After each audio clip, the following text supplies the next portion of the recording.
Greetings and salutations, everybody. Welcome to the best damn movie-related show on the internet, the John Campea Show, coming to you from right here on my YouTube channel. I'm, of course, your host, John Campea. It is an honor and a privilege to have you guys joining me here today, as all of us, a bunch of friends standing around a virtual water cooler, talking about our favorite things in the world, movies and movie news. Just a heads up, today's show is going to be cut a little bit short. We are frantically working on trying to get the new studio up and running and ready to go.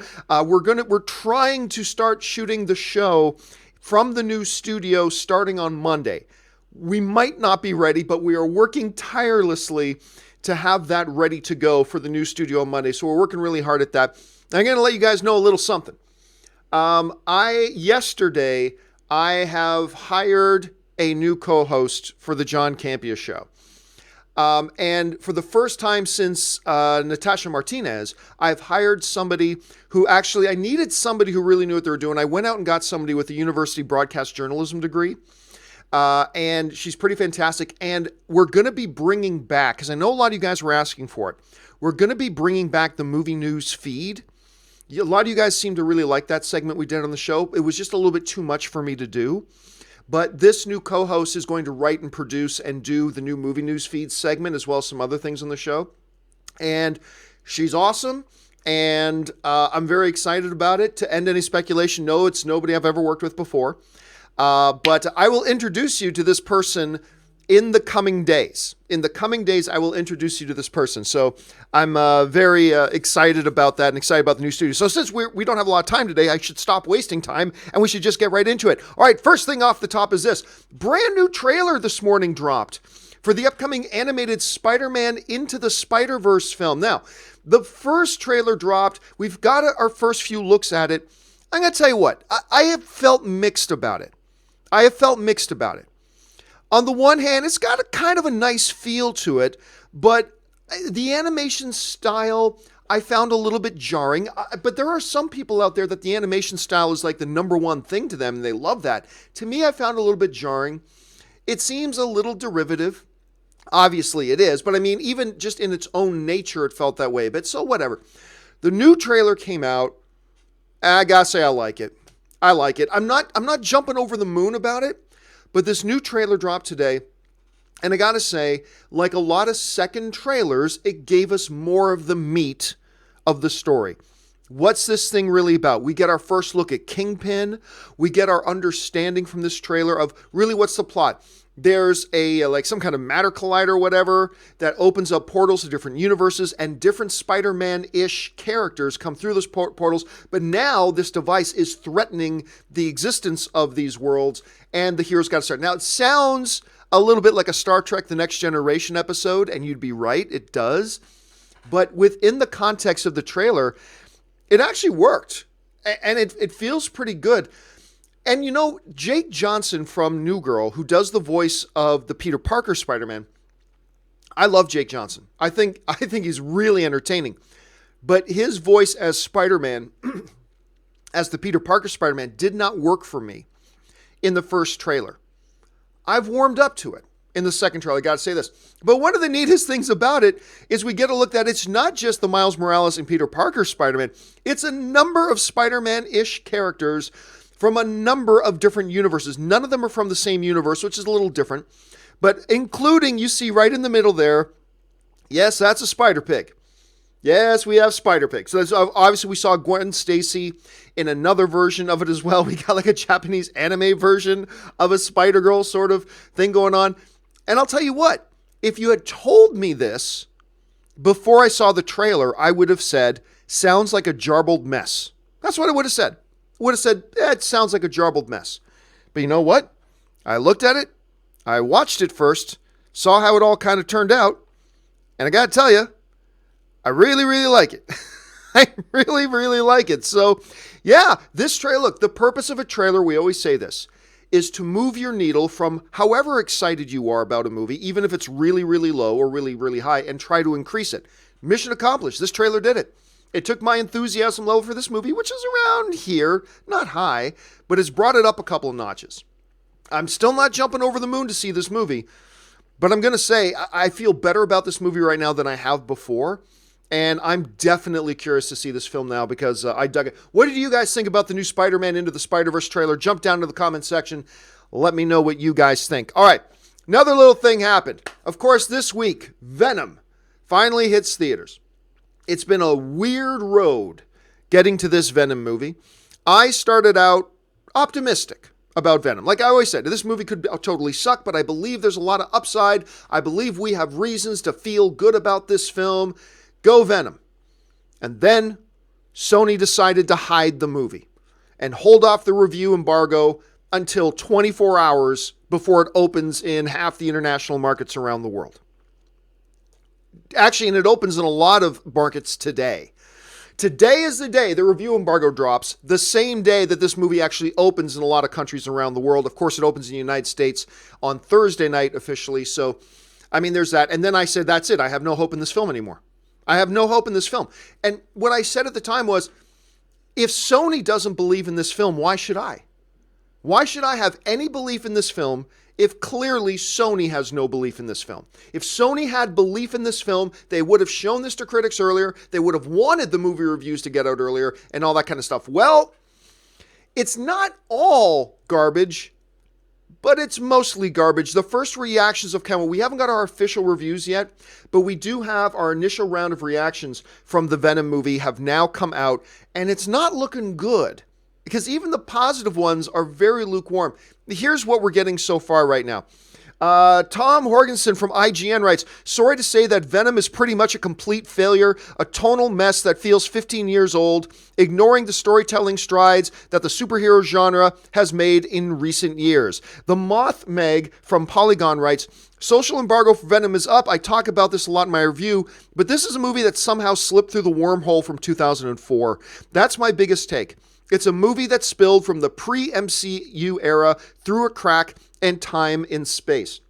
Brandon Davis from comicbook.com writes, the action sequences and Eddie and Venom's odd relationship are the highlights of Venom, but if Sony wants to move forward with a universe, it needs to just keep the few parts that work and scrap the large portion which doesn't. Sean O'Connell from Cinema Blend writes, it breaks my heart to say Venom doesn't work. While the symbiote looks fantastic, the rest of the movie is a mess, rough CGI, poor story plotting, and a schizophrenic tone. Daniel R. then wrote, Venom is Catwoman level bad with Tom Hardy's worst performance since This Means War. Don't see this movie. Scott Mendelson, our friend from over there at Forbes, writes, Tom Hardy's performance in Venom is either Johnny Depp in the first Pirates of the Caribbean or Chris Klein in Street Fighter: The Legend of Chun-Li. Either way, it's not boring. Mike Ryan from Uprocks writes, I'm fascinated with Venom. The cast seems to all know they're in a darker superhero movie, except Tom Hardy, who is basically remaking Jim Carrey's Liar Liar. I kind of loved watching this movie in a Rocky Horror type of way. At one point, Tom Hardy and Venom make out. And then probably the most positive response I've seen comes to us from Beatrice Verhoeven from The Wrap, who writes, Venom wasn't as bad as everyone was saying it was going to be. Tom Hardy is and always will be a great actor, and I laughed a lot, but I'm not sure whether that was intentional or not. The post-credit scene is fire. Well, that's good. I'm hearing, so a couple things. I'm hearing that Venom actually looks great. I've been hearing from a number of sources that Venom actually himself looks really good. I'm also hearing there's a great post-credit scene. And that's about as far as it goes. The most positive, like I said, the most positive things being said are pretty lukewarm. The most negative things being said are pretty damn negative. And unfortunately, we're not surprised. Again, we're not surprised. Sony hid the movie. That tells us they did not believe that the word of mouth would be positive, so they played it as close to the vest as possible. So that told us they don't believe in it, and if they don't believe in it, there's probably not much hope. And here we are. Now, I haven't seen the movie myself. Who knows? Maybe I go in and I watch it tomorrow and I go, I don't know what everybody else is talking about. I thought this was pretty good. It's possible. But I don't have very high expectations, and I don't have much hope in that ever since Sony decided to hide the movie. So, yeah, it's really unfortunate. I feel really bummed out. This is a movie that I wanted to work. I wanted this movie to work. And we've talked about the implications it'll have on Spider-Man, all that kind of stuff. For many, many reasons, I wanted this movie to work. I love Tom Hardy. I've liked the trailers. But yeah, man, the moment it became apparent that Sony was hiding this movie, I pretty much lost all hope. And now it looks like this movie is certainly nothing to write home about. But again, I haven't seen it yet. So I'm going to go see it, not tomorrow, Thursday. I'm going to go see it on Thursday. I will let you guys know what I think about it once I do. I'll still keep my fingers crossed, except that any optimism or hope I have is pretty much gone at this point. So, oh well, guys, there you have it. What are your guys' thoughts on the reactions we're seeing to this? And I don't know. I think when the Rotten Tomatoes meter comes out, I think we're going to see this hover around 30 to 35%, which is not the worst in the world. We've seen worse than that. Certainly not good, though. But that's my guess. Where do you think this thing's going to end up around? Jump to the comments section. Let me know your thoughts. All right, let's move on now to the main topics of the day. Of course, the main topics are the topics that you guys email in to me. How do you email in a topic or a question to the John Campea Show? It's real simple. You just email me anytime at john@thejohncampeashow.com. Put the word topic in the subject line. And as always, guys, keep those emails to 90 words or less, or else, I won't even have room to put them on the screen, even if I wanted to. All right. Let's go to the first email today. And the first email today comes to us from Alexis, who writes, John, tell me, why is the new trailer for Titans on Netflix? Have they lost the faith in this? Or is it just streaming on different platforms at the same time? All right, thanks a lot for the question, man. And look, as some of you might have noticed, there is a new trailer for the DC show Titans. That is, of course, to be playing on the DC streaming service. What has happened is that Titans is going to be available on Netflix in every country except for the United States of America, because I believe the DC streaming service is only available in the US. It's much like the same situation with CBS All Access and their show Star Trek Discovery. Star Trek Discovery in the US is only available on CBS All Access. But since CBS All Access isn't available in other countries, they make the show available on Netflix in those other countries. You can't watch it on Netflix in the US, but you can watch it on Netflix in other countries. Titans is taking that same route. And I'm not going to be surprised at all if other DC shows do the same thing as well. So yes, many people saw a new Titans trailer drop. And by the way, it was a much better trailer than that first one. Still not great to me, but much better than the first one. So a lot of people have seen this new trailer pop up and it says Netflix on it. And people are going, what? Wait a minute, time out, what? Netflix? We thought this... Yes, in the United States, it will exclusively be available on the DC streaming service. Outside of the United States, where the DC streaming service is not available, it will be available on Netflix. So again, much like the same situation with Star Trek Discovery, it's a good move. They want people around the world to be able to see this show, but they can't have their streaming service there, so this is their way of settling it. And I got to say, again, much better second trailer. Still not what I would say good, but certainly better than that first piece of garbage that we had of a trailer. I wish that this trailer was the first trailer I saw of Titans. I'll just say, I wish this trailer of Titans was the first one I got to see. I'd probably feel a lot better about it. All right, let's move on to the next question. The next question today comes to us from Regina Phillips, who writes, Hi, John. I'm a major Hunger Games fan, and I was really excited to read that Sam Caflin was just cast in the new Charlie's Angels movie. What do you think of Sam as an actor, and how do you think this Angels movie is shaping up? And yes, for those of you who have not heard, Sam Caflin of Hunger Games fame has been cast to play a major role, they're saying it, in the Charlie's Angels movie. Now, we already know that Charlie's Angels has like several Bosley characters. Like Elizabeth Banks is playing a Bosley. Patrick Stewart is playing a Bosley. I believe Jaimon Hansu is playing a Bosley, because Charlie's Angels is going to be a worldwide organization in this movie, where there's going to be different branches of the Charlie's Angels, and each one has a Bosley. From what I understand, Sam Caflin is not playing a Bosley. I'm guessing he's going to play the villain. Just a guess. I don't know. I'm just saying. Now, as far as how do I feel about Sam Caflin as an actor, I like Sam, actually. I like him a bunch. There's this movie he did called The Quiet Ones a couple of years ago, a little horror film. Remember that one? And he was actually good enough to come into studio and talk about Quiet Ones with us, which was really great. But he's done several other notable films as well, where he had some really good performances. Obviously, he's most well known for his appearances in Mockingjay 1 and Mockingjay 2. He had this little movie he did with the Mother of Dragons. Why am I forgetting her name? Emilia something. Anyway, Mother of Dragons. He did that one with her called Me Before You, and I thought he was quite good in that. Also, he just did this one with Shailene Woodley called Adrift. I didn't love this movie, but again, I thought Sam Claflin was pretty good. He was in Snow White and the Huntsman. Again, not a very good movie, but he played Prince Charming, and I thought he was pretty solid in it. I like Sam Claflin, personally. I like him as an actor. I think he's pretty solid whenever he's on screen. To be frank, I actually thought after Hunger Games, his career would explode. He's a good-looking dude, very talented, coming from a big, high-profile property. I really thought his career was going to explode. It didn't. Whatever. That's fine. That happens. But I think he's a solid guy, and I think he's going to be a solid addition to this cast. What I'll say about the Charlie's Angels project right now is that I'm very curious about it. Elizabeth Banks, I believe, is directing it. You know, I can't say that 100% for sure, but I believe she's directing it. Hold on a second. Charlie's Angels 2019, I believe, Elizabeth Banks is directing it. Now, her first, and I love Elizabeth Banks.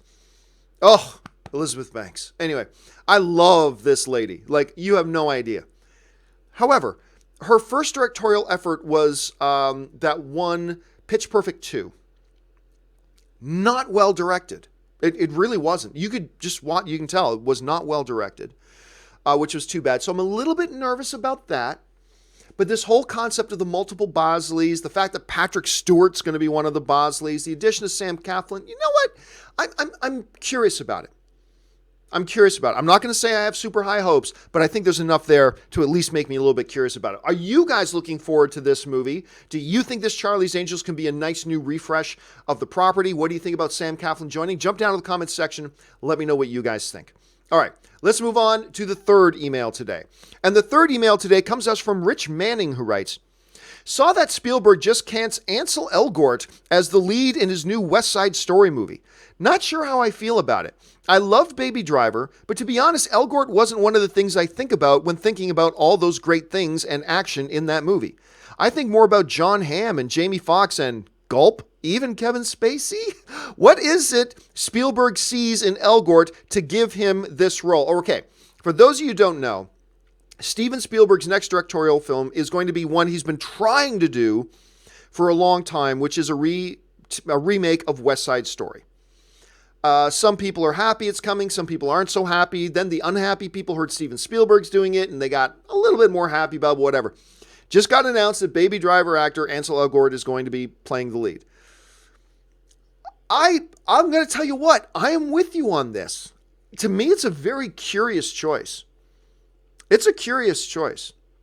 It's certainly not somebody I would have had on my list of like, here's my 50, if I had made a list, my 15 potential actors to play a lead in West Side Story, Ansel would not have been on that list. And I completely agree with you on your assessment of Baby Driver. I liked Baby Driver a hell of a lot. I think that movie's great. And Ansel was solid, but yeah, when I think of Baby Driver, oddly enough, I don't really think of the lead actor. I think more of John Hamm's performance. I think more of the car chases. I think more about Jamie Foxx in it. And even, as you put it, gulp, I even think more of Kevin Spacey in it than I did of him. Not that he did a bad job, not at all. So this is surprising. But you know what? Steven Spielberg, no one is ever going to accuse him of not having a good eye for talent. Spielberg clearly has a great eye for talent and a great eye for finding the right people to fit in the right roles in his movies. And if he says Ansel Elgort's his guy, wouldn't have been my pick, but I think it's safe to say for all of us, Steven Spielberg has earned our benefit of the doubt. So I guess now all that's there's really left to do is sit and wait to see how this thing turns out, and we'll see what Spielberg offers us. All right, let's jump now into the final email of the day. And the final email today comes to us all the way from Paul McKenzie, who writes, holy crap, did you see the new poster for the Hellboy movie? Yeah, okay, I admit I was upset when I heard they moved the movie to April. But this poster means all is forgiven. I know it's just a poster, but shit, if they can capture in this movie what they've captured in that poster, I'm all up for it. All right, thanks a lot for the question, Paul. And yeah, you guys seen this poster? I was yesterday afternoon. I was at the new studio with Jonathan and Ray, frantically working to get things together. And I got this notice on my phone about the new poster. And I saw it and I froze in my tracks. Let's just get a little bit of a better image of it here. I absolutely froze in my tracks, stopped what I was doing, and instantly ran over to Ray and Jonathan to say, have you guys seen this? Now, before I say anything else, let us acknowledge it is just a poster. That's all it is. This poster does not mean the movie is good. This poster does not mean the movie is bad. It means nothing. It's just a poster. However, it is one hell, pardon the pun, one hell of a poster. Absolutely one hell of a poster. And I like the way you phrased that in the email. It's like, if they can capture the spirit in the movie that they capture in this poster, it's something to get excited about. I even love how some of the lips of the flames kind of start to look like blood splatter a little bit in the image. That looks damn good. And by the way, am I the only one now? Is it just me who, when we look down and see Hellboy's right hand, am I the only one that looks at it and sees the Infinity Gauntlet now? I'm not suggesting Hellboy's copying. No. The hand's been around a very long time. I'm not saying there's any copying going on. I'm just saying that I can't be the only guy now who's looking at that hand and then seeing a little bit of an Infinity Gauntlet, right? I mean, I can't be the only one. That's got to be there. Look, I am also bummed out that they moved this movie off of January. It was getting close. Now, they only moved it a couple of months. We don't have all that long to wait for this film, which is great. But, and now we do have our first trailer coming. First trailer should come in the next couple of weeks because they're doing their panel at New York City Comic Con. You know they're going to show a trailer. And so we should be getting our first look at this Hellboy trailer, and we will see if they were actually able to capture a little bit of that spirit that they've captured in this thing. I love it. They got him with the flaming sword, his hand down there surrounded in flames.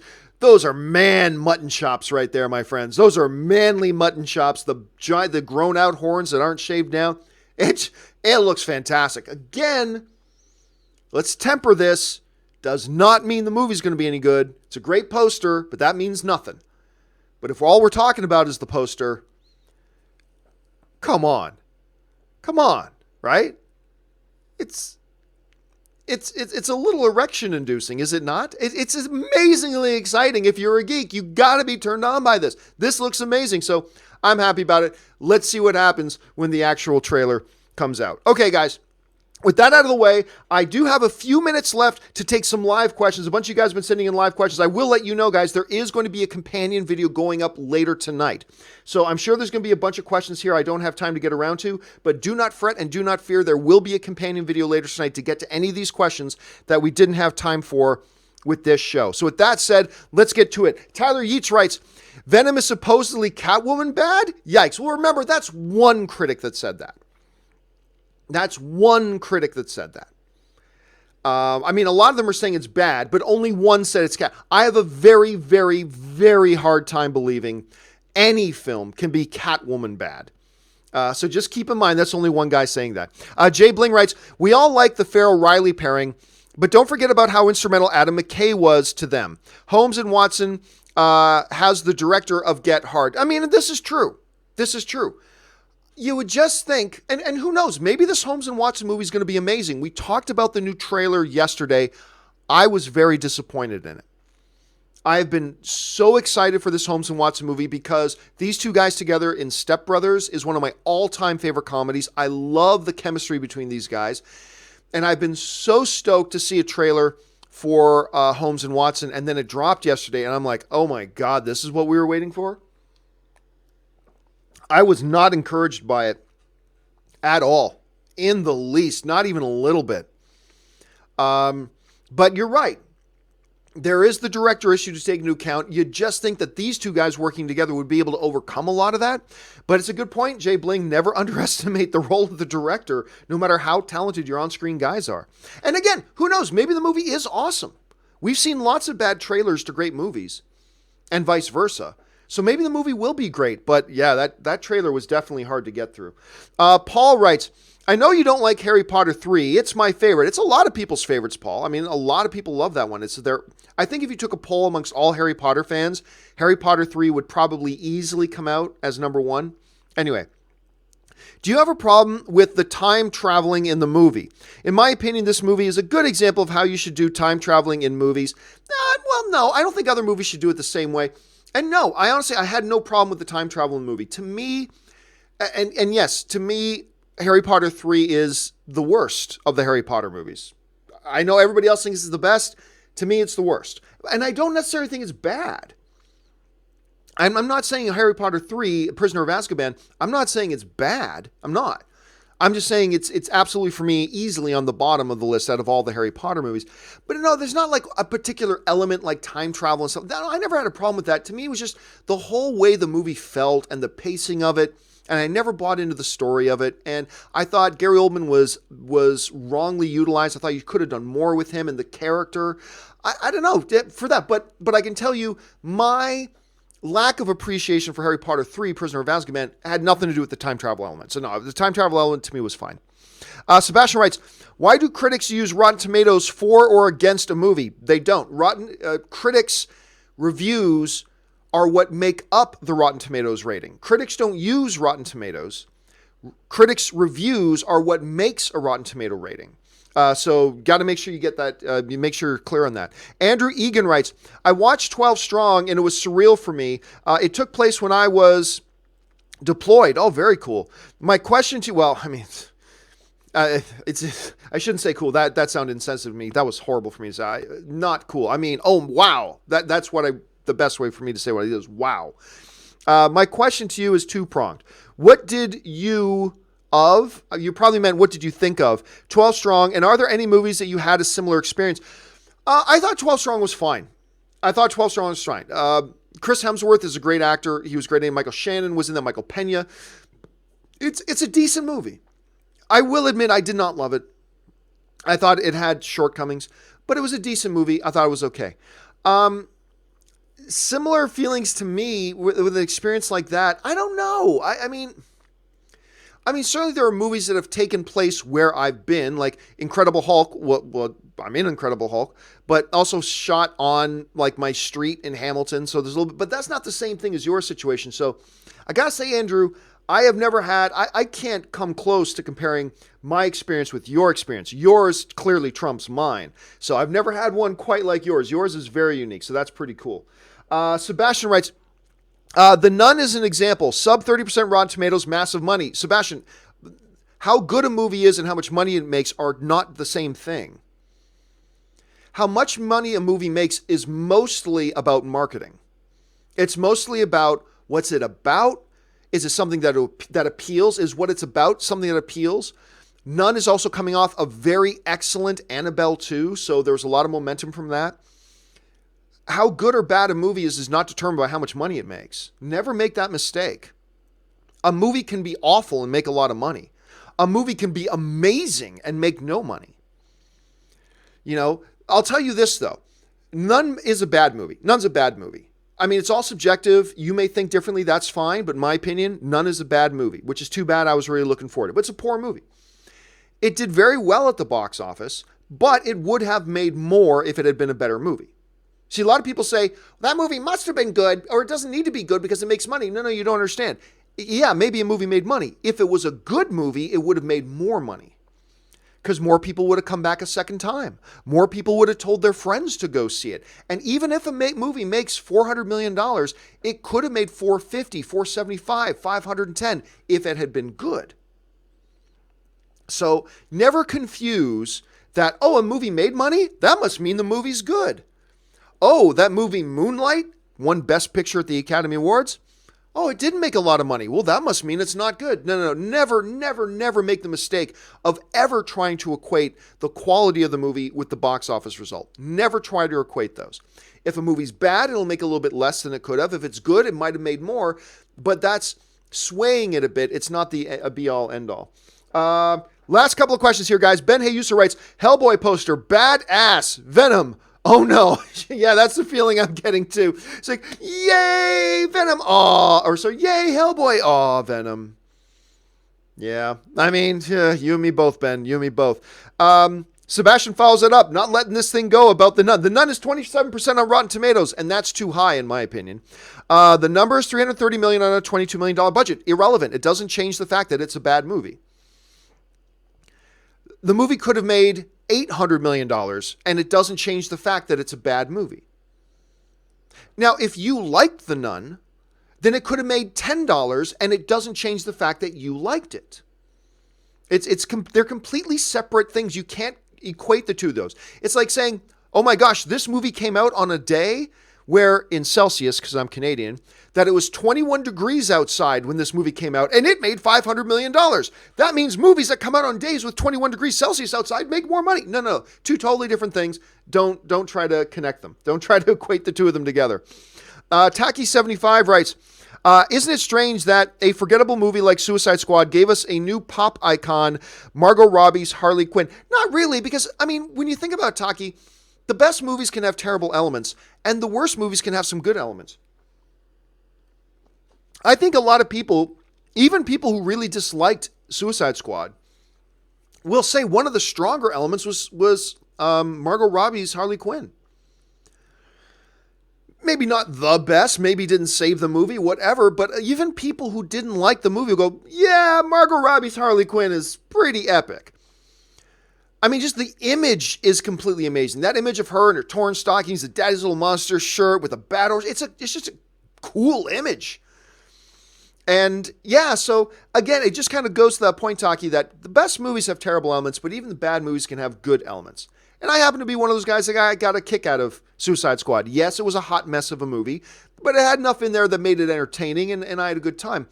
But yeah, the Margot Robbie thing, definitely. All right, last two questions. Let's see. John Early writes, I've never heard you talk about Alfred Hitchcock's filmography, John. Oh, I've talked about it a lot in the past. Now, granted, I may not have talked about it a lot in this last year. But I remember we even did top 5 Alfred Hitchcock films and blah, blah, blah. So yeah, I mean, look, make no mistake about it. If you have not watched a bunch of Alfred Hitchcock, there's a reason he is like one of the most revered filmmakers of all time. So you should absolutely get on that and watch yourself some Alfred Hitchcock, like absolutely for sure. Last question. Sebastian writes, searched for you on movie fights. You mostly did well on movie fights. I kicked ass on movie fights. I won movie fights, ladies and gentlemen. I am undefeated on movie fights. Yeah, I was only on it once.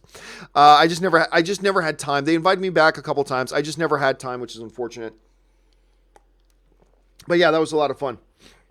All right, guys, that is unfortunately all the time I have for today. We will be back again tomorrow with a regular John Campea show. Thank you guys so much for being here today. Don't forget, we're going to be here all week, and then we're hopefully going to be launching the show in the new studio on Monday. That's what we're hoping. If we can't get it done in time, then we can't get it done in time, but that's what we're aiming for is Monday. So, don't forget, guys, a little bit later tonight, we will be having a companion video to get caught up on the questions that we had sent in that we didn't get around to, so don't worry, that is coming. That will do it for me for now, guys. Thanks so much for being here. My name's John Campea, and until the next video, bye-bye.